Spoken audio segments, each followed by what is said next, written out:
This is Keith's map. I'm going to go back here. Oh, I thought you clicked. Sorry. I'm sorry, I'm getting used to it. And you can see where the line points. That's how close. It was right in, basically in the middle of the river that the Maple Leaf went down. And today, the Mandarin Museum is in this area right here. So they were right at the site, basically, of looking. If you look across the water now, you'll be able to see the site where it went down. So if you went, how many people went to the exhibit already? Oh, good number. Okay, thank you. You'll probably seen a little sketchbook that's in there. There were several pages that I used, but at the time, a lot of designers, because we didn't have computers, were just hand sketching and using markers or whatever. So this is one of my sketches for the artifact cases that actually turned out to be used in the exhibit itself. A little backstory about me. I was really inspired by family, basically. My grandfather on my mother's side went to sea when he was 9, and he did many years on the sea, and eventually started working with the Furnace Withing line as the first mate on the Queen of Bermuda and the Monarch of Bermuda, this is the Monarch right here, going between New York and Bermuda. And they do, I think they'd go there and they'd stay 4 days and then come back. So, all the time that my grandmother was living in St. John's, Newfoundland. So they only got to see each other every 6 months or so. So Still have 5 kids. but anyway, that's from talks of my family about him and what he did. That kind of got me interested in this. I did first go to the Florida Institute of Technology for 2 years. I was in physics. I was telling Isabel that I took a left turn and went into design and went to the University of Florida because I found at the time that I really loved doing things with my hands, building things and drawing and painting. So my parents were with me, thank God. And so I made the change and went up there and did that. Shortly after getting my degree, I was happily married to my wife of 50 years here, who's sitting right there. And we moved to Tallahassee in 1979 for me to start a position as a museum artist. And that's our group there. That's in that canoe there on the loading dock with me in the back, steering the but this is the R.A. Gray building over in Tallahassee. I was there for about 7 years. It's now undergoing a big change. The plaza that you see here is being redone. So a lot of the exhibits had to be tarped and taken down and protected while all that work is being done. So it's 50 or 60 years old. So.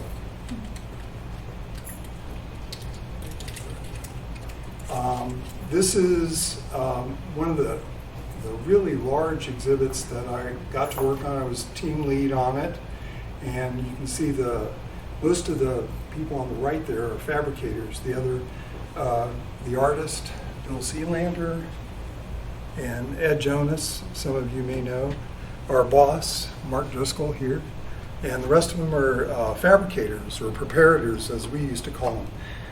I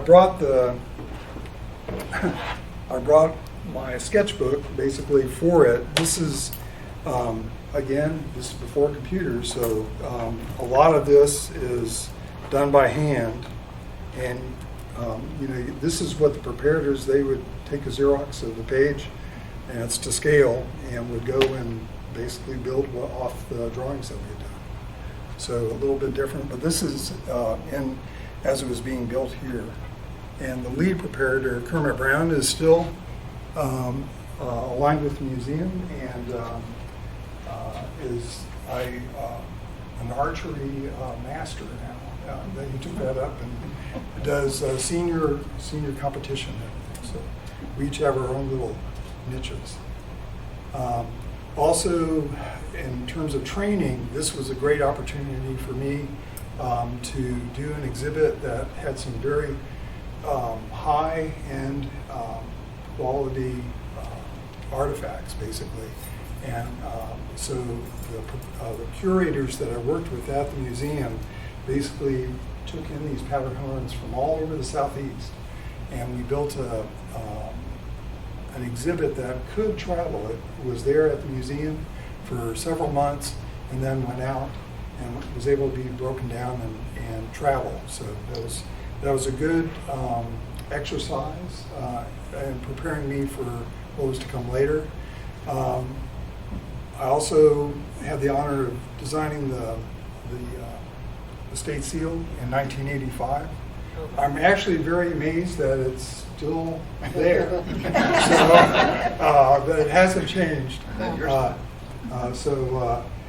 Before this, there was an Apache lady here. So the Bob McNeil, who's in the light suit in the middle, just in front of me, was the research curator for that, and he was a big help, along with Patricia Wickman, of basically helping me bring in all the elements and make it more Florida.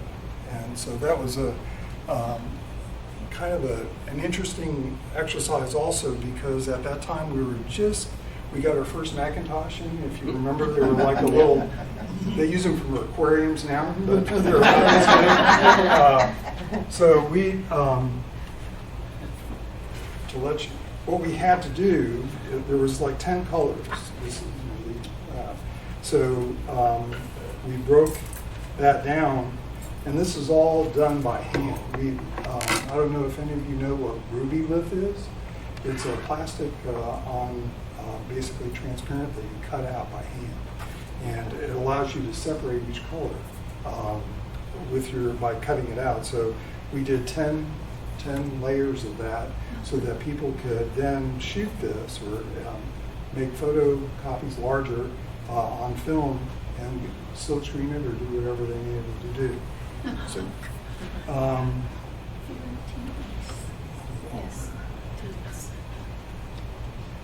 also was involved with Mission San Luis in Tallahassee. I brought a couple things from that. We did originally National Park Service work. Historic, I brought one of those brochures that we did. A lot of things for Mission San Luis. If any of you have visited there, there's a very large visitor center and very engaged living history program that allows visitors to immerse themselves as they go around the site. A very large site. The fort's been reconstructed, the church has been reconstructed, the Spanish house, the chapel, and the visitor center is, I would say, maybe 10, 12,000 square feet. And so it's a very well-established kind of hub, historic hub for that kind of thing, for that story. And so we were very happy to be a part of their work and did that actually till we closed in 2011. Now, on to 1995. We were introduced through the museum because I had just started Synergy Design Group in about 4 years before that. And we had met Lee and Keith, Lee Manley on the left, Keith on the right. And they came to us, and after talking with the Division of Historical Resources and the people there, and they recommended that they talk to us and see if we could get something going. They had a grant, and truthfully, I'm being very truthful, I can't remember how much it was. I don't remember how much the exhibit was at the time. I am guessing that it was probably in the 20 to 50 range, somewhere in there, 1,000. And so what we did is start with these ink drawings, basically. After our first meeting, we sat down and took lots of notes. And then we came back to them with, and I'll leave these up here so you all can look at them more, but we did 5 different versions or options that gave them ways that they could get their story across to the visitor, and they're all here that you can look at. And we, just simply at the time, I was just writing down what each element that we labeled here, like A, was the title panel or whatever, and so they could walk through this. We would leave this with them, and they could decide what they wanted to build or the next direction, which is besides the concept, they could decide what elements they wanted to take, because that's what happens most of the time, is that very rarely do you design something and they say, okay, go build it. It's actually, I've never had that happen. Usually it is a partnership. There's a lot of teamwork between the client, the designer, and the curators and all. So the interpretive design process, you first have to really think about whether you want a permanent, temporary, or traveling. In the case of Keith and Lee, they wanted a traveling. So we were able to go through these processes with them. And we're missing part of fabrication, which is probably what usually happens. But in this case, we did all of these, and then about a year later, with the Museum of Florida History, we did a review of how it was being accepted. Did we need to do any tweaking on the exhibit, make any structural changes? Was it holding up? I'll share with you, we did one exhibit about a year before we did this, the museum did. While I was there, it was called Black History of Florida. And it had a lot of the same kind of what I'd call column graphics that were, it was large, maybe 3 foot on a side, rectangular, 7 foot high. We did maybe 3 of those columns, and they're all 4-sided, and they had small little windows in each face with little artifacts from around the state. We sent it out on its first travel to Miami, and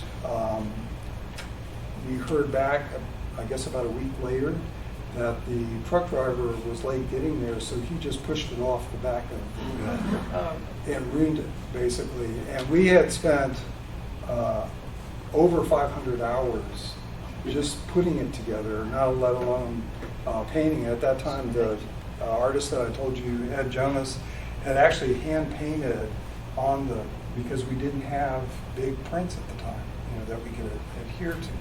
So the Maple Leaf exhibit actually grew and became better for that, because some of the stuff that was coming out, like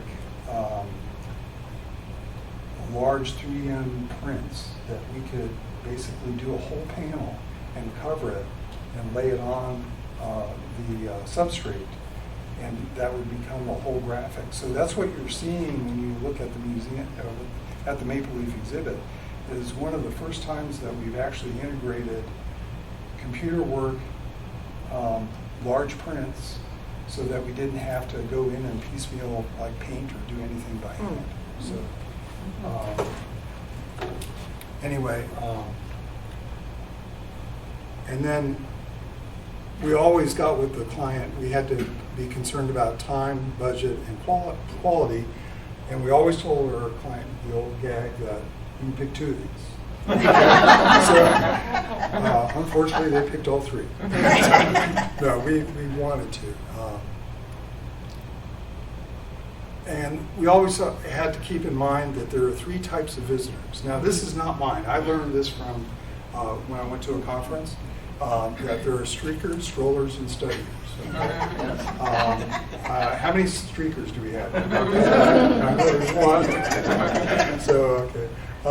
But a lot of people, you have to kind of gauge or index your content, or have a hierarchy with your content that people, if they don't have a lot of time, they can capture a little bit of that as they go through.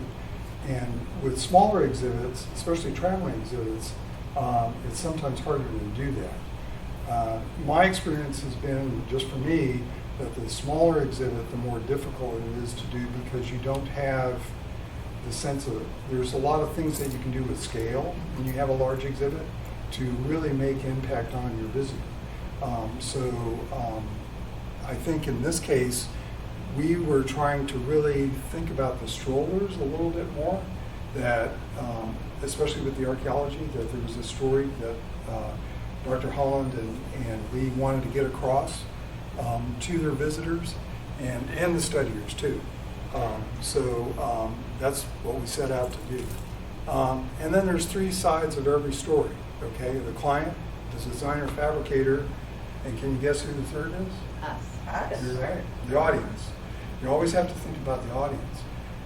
If you're a children's museum, you know that the average height of a child is going to be about, their eyesight is going to be around 42 inches off the floor, okay?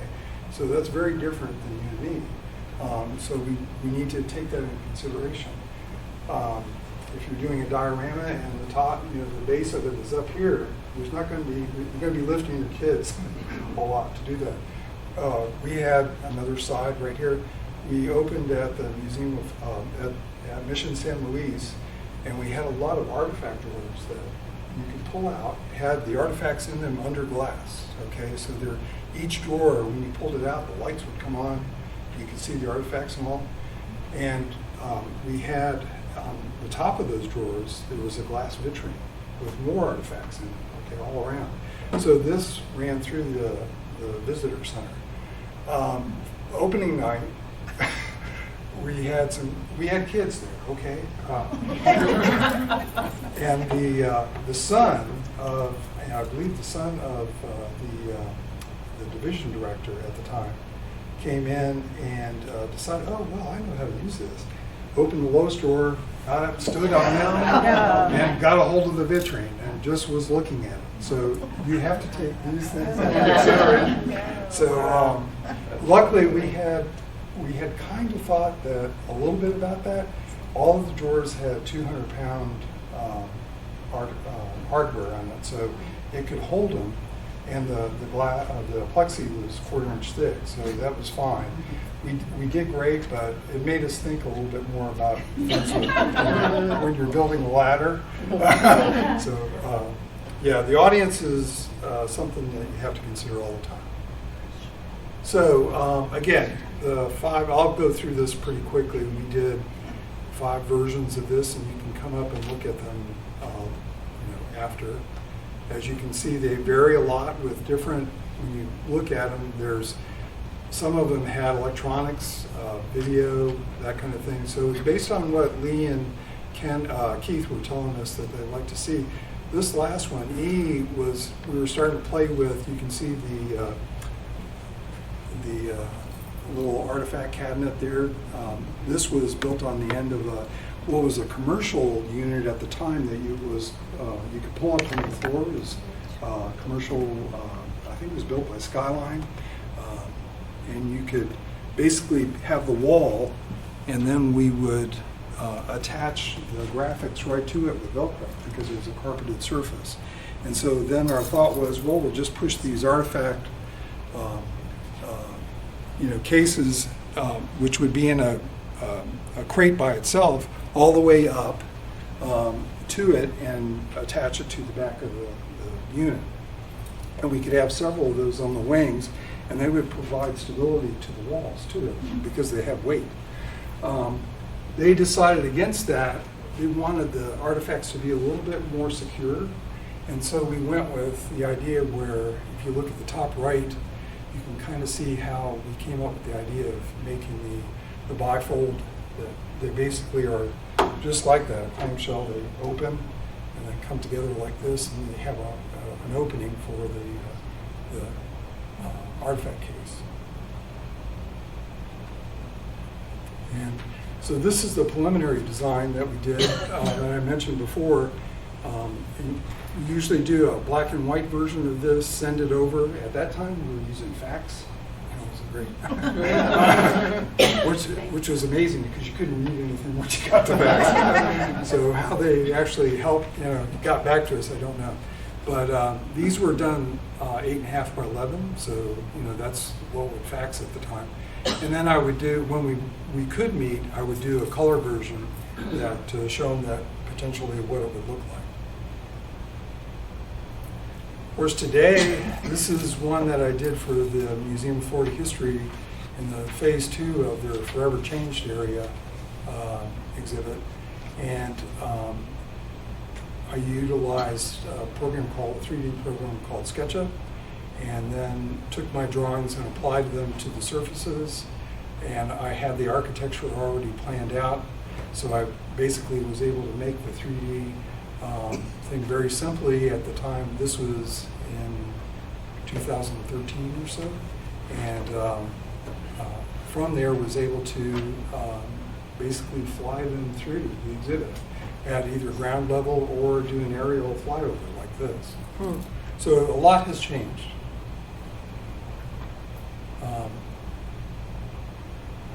Maple Leaf was an opportunity for us to define how we were going to do illustration in a timely manner, and what we came up with was I would take drawings, and I have the original pencils here, and this is one for the torpedo, and Lee and Keith would provide us with schematics of what this would look like, so we would draw it out from there and make it a little bit,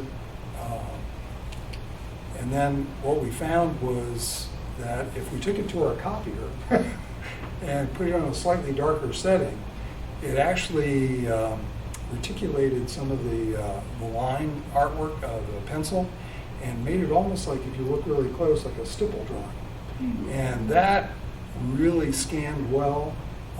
We could scan it into our computers, and then we could color it using layers in Photoshop.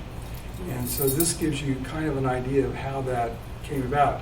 And if you wanted to, every layer, you can add as many layers as you want here. Like if the rope needed to be separated from the background or whatever, all that could happen. And so Photoshop was a tool that we utilize almost, I would say that and Adobe Illustrator, almost exclusively for this particular exhibit. So this, in the final design phase, I don't have all of them here, but this is the title panel to the front. These drawings are here too. I can show you them later, but they're about this tall for the men. But in the exhibit, if you've seen it, they're life size. So we blew everything up to what we needed. I did not do the painting in the center. That existed in a book that Keith already had when they came to talk to us. And it's a beautiful painting of the maple leaf. But all the other things that we did there, and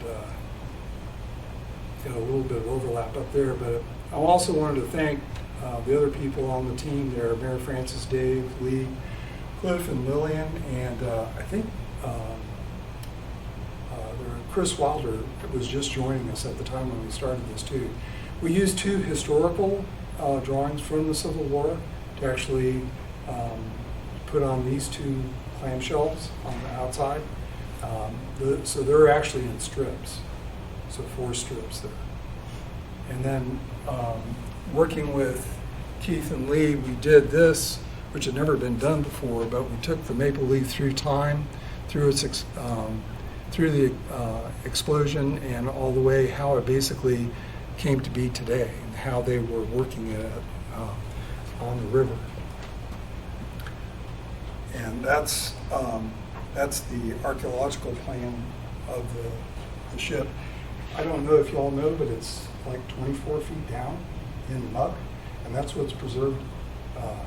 It's a lot like the Mary Rose, the Vasa, Sweden.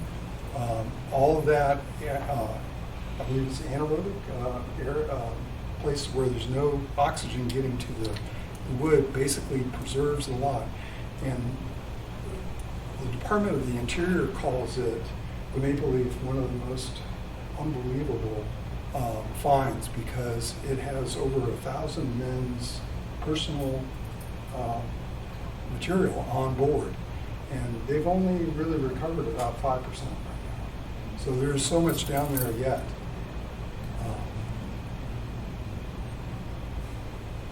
And this is, I'll just go through these. These are some of the museum here has done, Amelia Island Museum of History. The room there and how you laid it out, Isabel and Chris, it's awesome. It really shows it off well. It's designed to fit in rooms even much larger, but I think the light and everything works really well, and they're to be applauded for what they did. It's just really an excellent job of displaying it.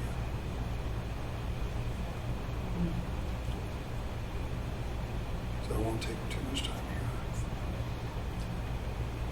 here. And I don't know if y'all know, but for the torpedo, we decided most of it's covered with black paint, or would have been pitch to protect and waterproof the explosive material inside. But we left part of it exposed so that you could actually see the construction of it. And this is, that's overlapping too. Okay, sorry about that. In 3 years later, after working on the maple leaf, Dr. Roger Smith came to me and asked me if I had a month or two that I could maybe do an underwater maritime illustration of this galleon that he discovered in Pensacola Bay. And I said, sure. Yeah, we've got time. Anyway, he had found this just, I think, if I remember correctly, just in '92, I believe. And it was a large expedition that came to Pensacola. And out of the 11 ships, I think only 3 survived. And only a couple hundred people survived the hurricane that hit them 5 weeks later. They survived for 2 years, basically running around, actually into Florida, up into Georgia, getting food wherever they could, and then eventually went back to Mexico. But that would have been our first colony. So that's Roger right there. Unfortunately, he passed away, I believe, with COVID in 2020. And so, great loss. So this is how it looked in the magazine. The one thing I'd like to point out is the top right is something that he found right in the stem of the mainmast. Down in, if you're looking at the, I think you can see it. See a little wooden cutout there, up there? Right in the top right? It's a galleon that a man or crewman or whatever had carved back in that time and had fallen into the well of the ship. And Roger found it and brought it up, and they were able to preserve it. So, so this drawing basically is his artifact, and you can see the archaeology grid basically here. And so I basically drew that, put it into Photoshop, and I had worked with him on drawing the galleon, how he envisioned it, put a couple of crewmen on it, and he wanted a couple divers in place also, so that it's a composite of back then and now. They have since found 2 more galleons, Emmanuel Point 2 and 3, so they're on their way to finding. It's a great story, great book. If you like a really good archaeological book that he edited. So he asked again to use that, of course. I had done a watercolor of Manuel Point's first galleon. Roger felt that the way the timbers were on the floor, that it basically was pushed down, maybe by some kind of storm surge or whatever, but had basically been pushed into the floor and its back broken. The galleon's back was broken, so that's what he wanted me to depict it, kind of being broken in two.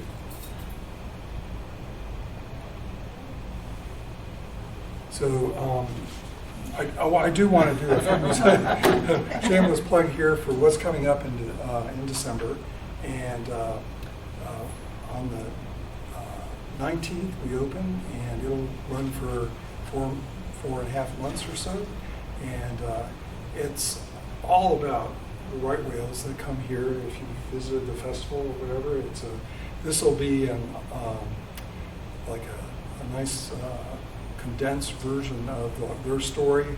There's only about 300, and I think the newest number is 384 left.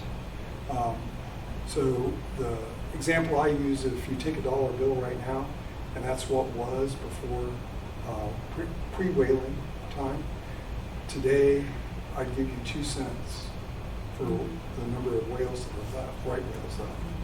And if you take of those 2 cents, you bust up one of those in half, that's the breeding females that are left.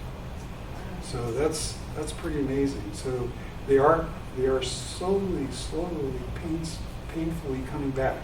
So we've got to keep up the awareness and the education of everybody to drive slower, leave them alone, keep at least 500 yards away.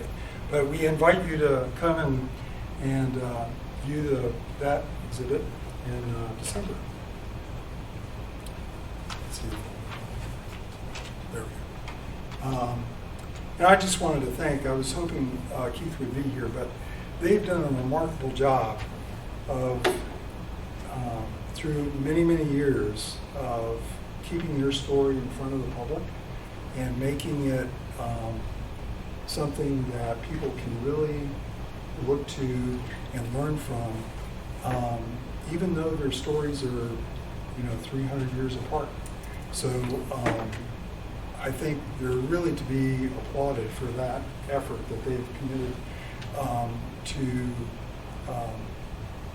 really helping the public understand that archaeology is important, but the cultural heritage that Florida has in a number of sites all throughout its state is important to keep, and especially for the young kids, and to let them know that there's so many stories out there that they can learn from and kind of enjoy. That's what got me going in the way I'm doing it. So, I'll also invite you, that's Keith in the middle right there in the back. This is down at the Mandarin Museum, and they have a nice room dedicated to the maple leaf, and that's actually a bow frame of the maple leaf that they were able to conserve and exhibit. So you can actually, they ask you not to touch it, but you can actually see that, and they have a whole bunch of other artifacts there too. So if you have an afternoon and you'd like to learn more about the maple leaf, that's a great place to go, and I think you should make the trip. And I just want to thank you all for coming, and if you have any questions or if you want to peruse through some of this other material that I brought a selection of things that I've worked on over time, a small selection. My wife's trying to get me to pare down. So yes. So that they walk out of here. Any questions do you have? Yeah, okay. Go John, ahead. you When you showed the Great Seal of Florida, Yeah. was that a picture of the ship? It was a side stern or side wheel. It was a side wheeler, but it wasn't was the not maple leaf. maple. Yeah, yeah. Okay. We did this. We wanted it to be typical, and so Bob McNeil, the curator there, picked one that we could use. And I was really amazed at what we learned was through doing waterways that some of the ships that plied the St. John's were well over 200 feet long. Maple Leaf was 400 tons. It was a huge thing. I think it was 184 feet or something like that. So there's some really big ones, and there's just the front that we reproduced for the exhibit as part of the Oklawaha steamer Okahumpty. And so we were only able to do that much, but we wanted to do it full size so people get a sense of how big they were. We built a stateroom in it, so you can. It's about this big, so you could basically lie down and look out the window. That's nothing like the staterooms today. Thank you. I just have to make a comment about the waterways exhibit because I was around, obviously, when they were building it. The thing that amazed me was they did the whole dock there, and they had to work real hard to make planks squeak like they would have at the time. So you'd walk on it, you'd get the feeling it was a little bit spongy, and there were places that would squeak, and they did that on purpose. Yeah, it's all new. It was all new wood. We had for safety reasons. So we had to basically paint it and tone it so it would look old. We took wire brushes to it and all that. So the facade of the building that you see there on the entry was all fake too. I mean, we built that, or I didn't, but the preparators did. So they're just awesome. They're just awesome. We were so lucky to have the talent that we had there. We had, I think at our largest staff, we were like 30-some people. That's with everybody, education, preparators, exhibit, design, and fabrication. When I was there, it was people in the boat that you saw in the canoe. That's all. So it was a very tight team. It was good. Yes. Museums generally tend to have more material than they can show. Oh yeah. And so, as a designer, did you have any input with the curators and the people who actually threw it together to say it would be better to have this thing in here or take out this thing? Yeah. And what role did you play? There's a funny story that goes with that too. Yes, we did have an opinion. We were allowed to have an opinion. The curators really do the backstory on all of the artifacts. So we definitely, respected anything that they would bring to bear on that. We would get at times, and this is the story, Patricia Whitman, who I mentioned there about the state seal work, she also had a close tie with the Seminole tribe, and has great military history background. Anyway, when she came with Waterways, let me see, here's the book. It was the, it's up and down, 2 stories, but she came with here's the text for it, and this was at break, and we were all like, so I said, let me look over this in my room. Well, I went around the side and went back to the work table, and we had a big cutting board right there. And I took her document and cut it vertically in half and brought it back to her and said, this is what we put up there. And truthfully, it really, I said, when you think about it, we know what we have in square foot, what we can put up. And if you wanted to just put text everywhere, yeah, we could do that. But generally, the rule of thumb for us was about 10-15% of what we can put out there, okay? But the great thing about that is you can figure out ways of putting that will either rotate the text, rotate the panels, or do some way. Now today with digital, it's wonderful. You can just do that automatically. But back then, we would just either do new panels or have a separate opening 3 or 4 months down the road that had an addition to the exhibit or something special, like about the captain, or what it was like to actually take a trip in the stateroom on the ship. So yes, it's very frustrating for both designers and curators. But it's also the way you have to look at it. It's an opportunity to get the stuff out there over time.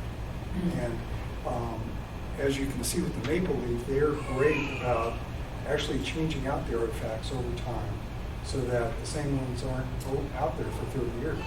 So that's been a great help to us too, because the staff there has just been awesome in doing that. When they bring it, when it comes back from being on travel at a site, they'll take it all out, set it up, look over it.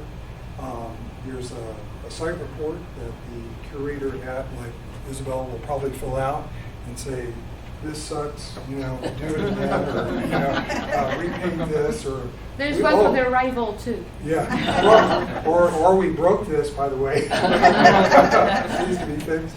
But in all seriousness, it's a great way to get your story out. Traveling exhibits are, and we hope the Maple Leaf just continues to go. Both he and I were just dumbstruck at how good. We don't look that good after 30 years, so it's done a lot better than we have. So I would say, yeah, it's hard, but yeah, it's a thing that you have to work at.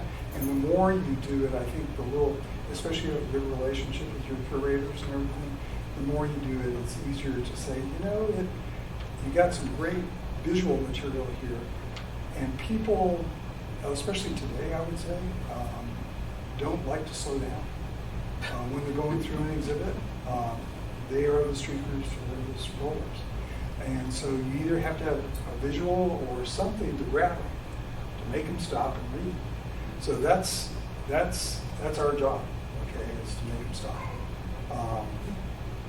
And it can be anything. It can be a diorama, it can be a large mural, it can be something, but you want them to stop long enough to get the story. Do the curators actually listen to you in general?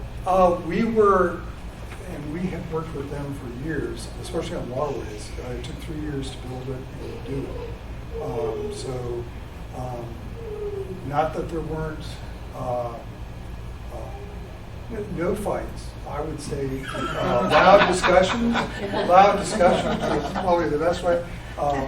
And I think we knew when something that they should get to do needed to happen.